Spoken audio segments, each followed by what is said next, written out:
Woo! In this episode, we take Mitsubishi's new Eclipse Cross through the mountains. Does it survive? Find out right now on Driving Sports TV. If you're already a subscriber, thank you very much. If you haven't yet subscribed, please hit that button below. We got a lot of great stuff coming up, and you won't want to miss it. Crossovers are hot, so Mitsubishi thought it would be a good idea to take a famous nameplate like the Eclipse and make it a crossover. So here we have the Eclipse Cross. Naming aside, this is actually a rather attractive entry into the compact crossover market. And what's this badge? Super all-wheel control? Isn't that the same system that came on the legendary rally warrior, the Evolution? Right? Well, not exactly. You can think of S-AWC to Mitsubishi like Subaru's symmetrical all-wheel drive. It's one name that covers multiple systems. One of them is on the Evolution, this is true. It also covers the Outlander, Outlander PHEV, and now this Eclipse Cross. The Evolution is packed with serious hardware, the kind of stuff you would expect from a high-horsepower all-wheel drive sports car. But how much of that trickles down to this little crossover? We'll find out in a little bit. But first, let's look at some details. The Eclipse Cross starts at $22,845 in front-wheel drive trim. The model we're testing is the top-of-the-line SEL with all-wheel drive. As you see it here, price $32,125 US, including destination. For $32,000, you can get quite a lot of car from pretty much any other mainstream car maker. So let's run through the features and see exactly what we're dealing with. Under the hood is a 1.5-liter turbocharged 4 with direct injection.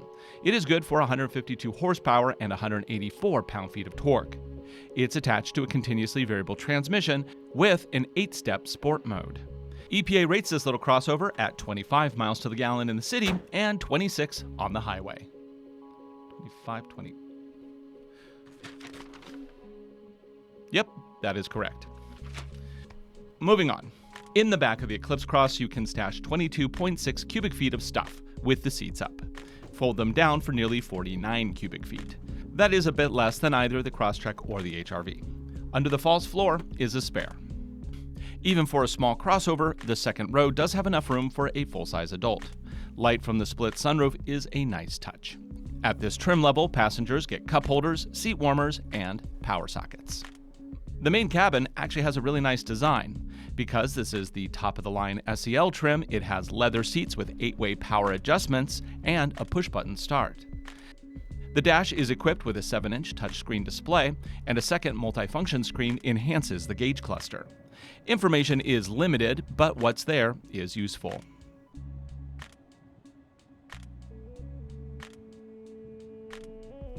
The infotainment is mostly for integrating mobile devices. Sure, it has a radio and XM available, but that's about it. Plug into the USB for access to Android Auto or Apple CarPlay. Control is handled through the touchscreen or the little trackpad down below. Though I have railed against the Lexus trackpad, this one is actually pretty intuitive, simply because it doesn't use a cursor. It just nudges to the selectable items on the screen. That's a lot more intuitive than trying to find Lexus's free roaming cursor. I'm actually not going to knock this system for being so dependent on a mobile device, because that's actually what I prefer. But then there is the actual sounds that come out of the speakers. Not great. This test car has the $2,100 touring package, which upgrades the system to a Rockford Fosgate amp and speakers. It's simply a muddy, bassy mess. Active safety tech comes standard on both the SE and the SEL trims. What we have here is what you would expect at this price point. Collision mitigation with pedestrian detection, adaptive cruise control, and blind spot identification, as well as rear cross-traffic alerts. The SEL also gets LED headlights, a flip-up heads-up display, and a full-on surround view camera system, which is nifty. You'll also note it has Evo-style paddle shifters, because that's what you need in an economical crossover. What? The S-AWC switch lets you control the various drive modes, including auto, snow, and gravel. These adjust the amount of power sent to the back wheels, in addition to massaging the traction control system to optimize for various surfaces. Let's see what we can expect from the system with a couple gravel launches.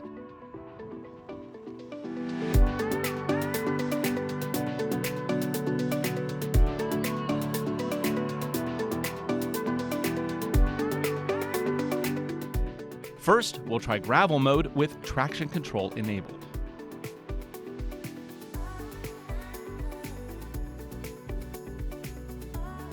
Next, gravel with traction control off.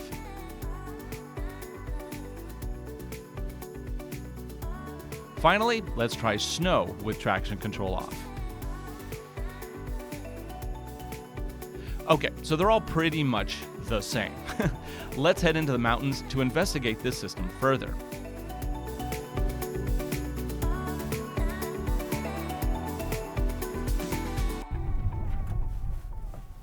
Okay, more seriously, let's look at some of the other features of this vehicle. The Eclipse Cross comes with an impressive suite of active safety equipment if you get the SE trim level or above. This vehicle is also optioned with the dual panorama sunroof, which is nice for letting in some light. It also has the heads-up display, which I really don't like these flippy ones with the little glass plasticky panel sticking up right there. It just, to me, seems like something that's going to get scratched or dusty, and it's just one more fussy thing I don't really want in my vehicles. You look at this and you'll think to yourself, wow, it's smaller than a Crosstrek. It also has all-wheel drive, and it has the same horsepower as a Crosstrek. Look at EPA numbers. This thing only gets 26 miles to the gallon on the freeway. 26!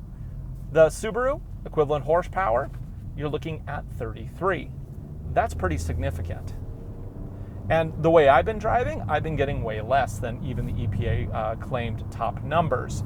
So that's something to really consider. If you're concerned with economy, this isn't really the right vehicle for you.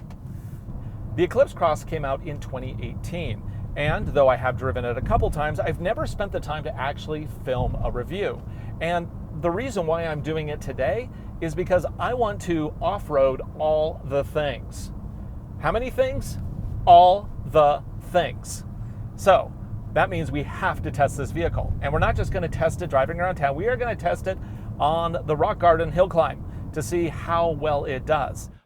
But before we get dirty, let's try a 0 to 60. Okay, we're stopped completely. I'll put the transmission into, nope, all I have is drive. I'm going to keep the S-AWC system in auto because dry road. And 3, 2, 1, go. CVT is not quick. 30, 40, 50, come on, and 60. From pedal down, the Eclipse Cross can only manage 0 to 60 in roughly 9 seconds. But because it is a turbo and it does take a moment for the power to kick in, it does feel a bit faster than it actually is.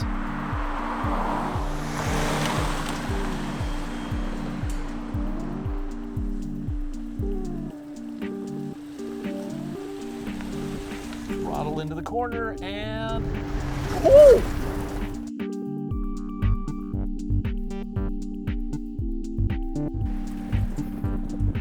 Fun? Yes.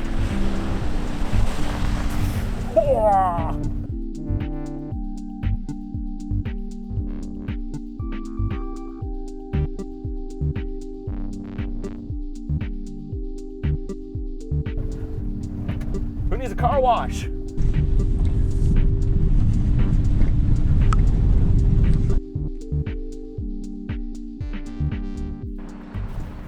Now, the Subaru Crosstrek that I drove up this wasn't the standard one. The only one I've taken up here so far is the PHEV. But it is important to note that the PHEV has a very similar all-wheel drive system to the standard CVT. The only real difference being that it has an electronic actuator instead of a hydraulic one to engage the system.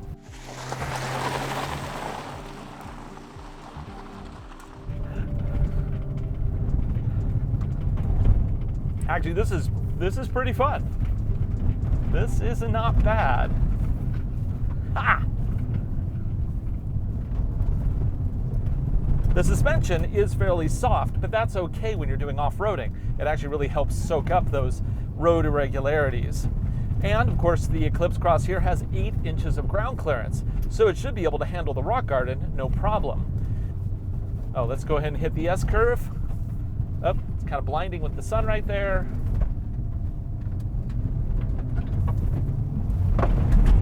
Oh, yeah, you can cross it up, even with traction control on.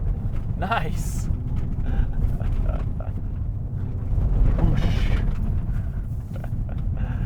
I do have traction control on, which is hilarious. It lets me cross up just a little bit.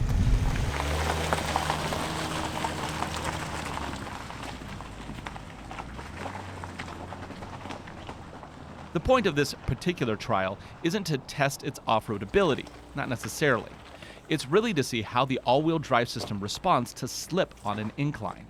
What we learn here applies just as well to slipping a wheel on ice or snow or loose rocks, if you should happen to actually try any off-roading. But it's not just about off-roading.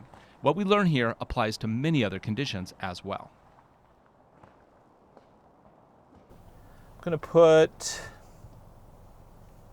You know what? I want to put it in auto mode.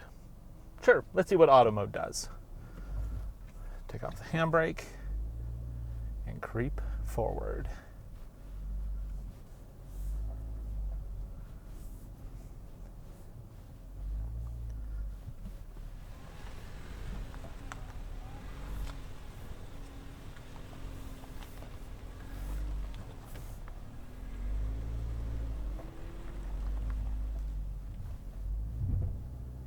First hazard, come on, you can do this.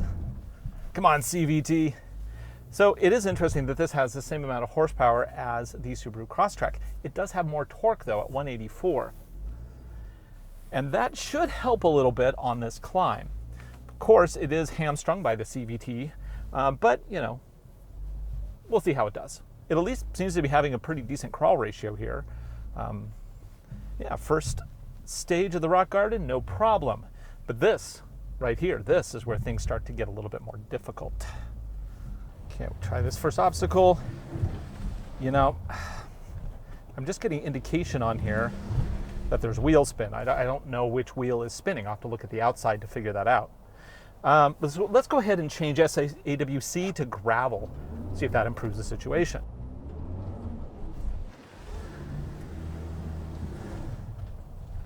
No. Oh, yes! Did it! Wasn't sure about that at first.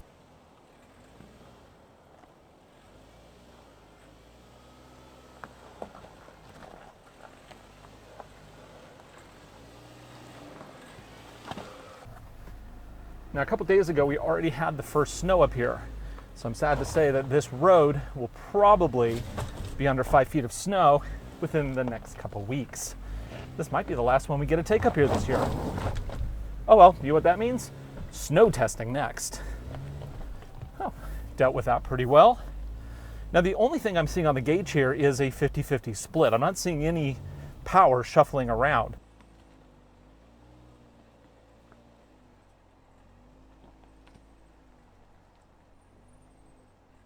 Let's lift up a wheel.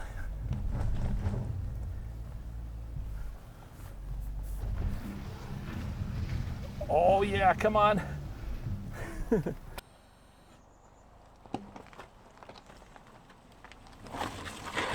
Okay, let's try that again. Put the wheel up. Come on, you got this. These tires aren't the best, that's for sure. Huh. Okay, let's talk about how S-AWC is implemented in this Eclipse Cross. Because so far, yeah, it's not looking great. Its cousin car, the Outlander, has an electronically controlled clutch in the front to distribute power. Unfortunately, for the Eclipse Cross, they kind of left that piece out. The Eclipse Cross has a relatively simple open differential version of S-AWC. The front wheels do use brake force distribution to simulate a differential. The idea is that it'll add a little bit of brake to a wheel that is spinning to redistribute that power back into the system. This is only on the front wheels. The backs are on their own. Switching between the various S-AWC modes does allow for more or less wheel spin, with auto having the least amount of spin and snow allowing for the most amount of spin. Normally, more wheel spin would mean one full rotation at most. And as we saw when we did the gravel launches earlier in this video, there's very little difference in the amount of wheel spin overall. What we're seeing here is simply wheel spin. The good news is that it is definitely sending power to the back wheels. And it's really not shy about it. It's just a bit lacking in how it deals with the slipping tires. Since the system isn't going to do the work, it's now up to me to add some more momentum and get up the hill. Okay. Come on, you got this. No, you don't. Oh, it does got this. Nice. Oop.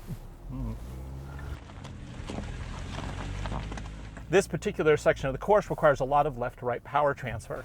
That will really test how well this S-AWC deals with spinning wheels.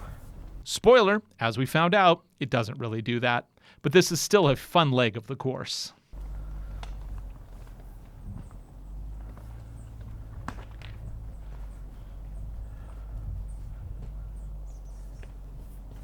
Wheel down, little spin, not too bad.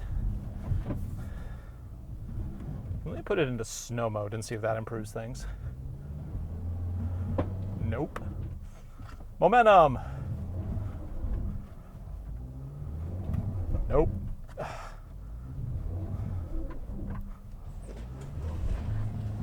Come on, you got this, you got this. Yes. Oh man. This is not having a good day. Come on, you can do this. Transfer that power.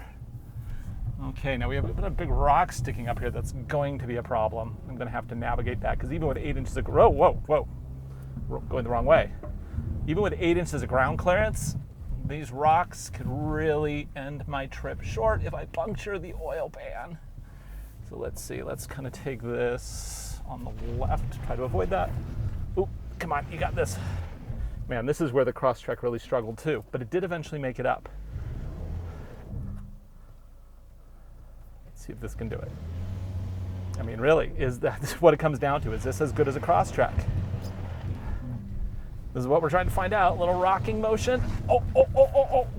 Did it? Now we're stuck on the next. Whoa. Come on. Man, if I don't overheat this transmission, it'll be a miracle. Come on. Yes! Ha! Whew! Now I just have to go back down.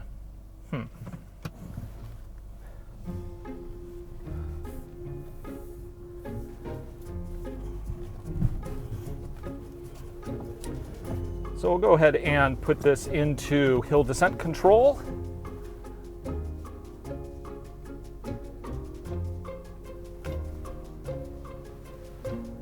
It doesn't have hill descent control. Okay, we're just going to have to use a brake pedal.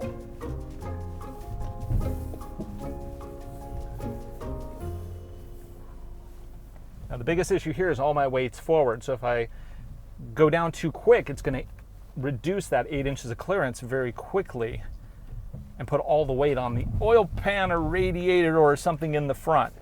All critical things. So I have to be really careful and slow going down here, because there's no underbody protection on this thing.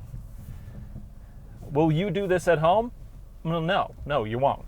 Not likely, at least. But at least now you will know what this vehicle is capable of. There are a couple things that I'm not too stoked about.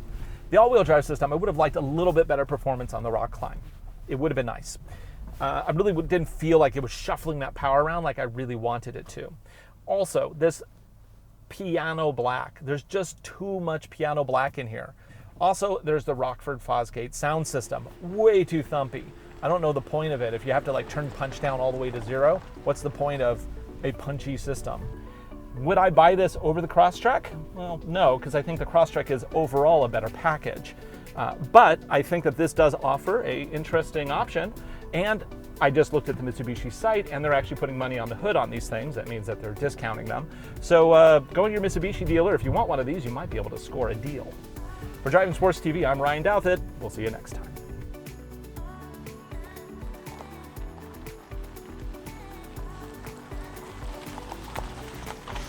And with the first snowfall of the season already here, early this year, it looks like they've already closed the rest of the road. That's too bad.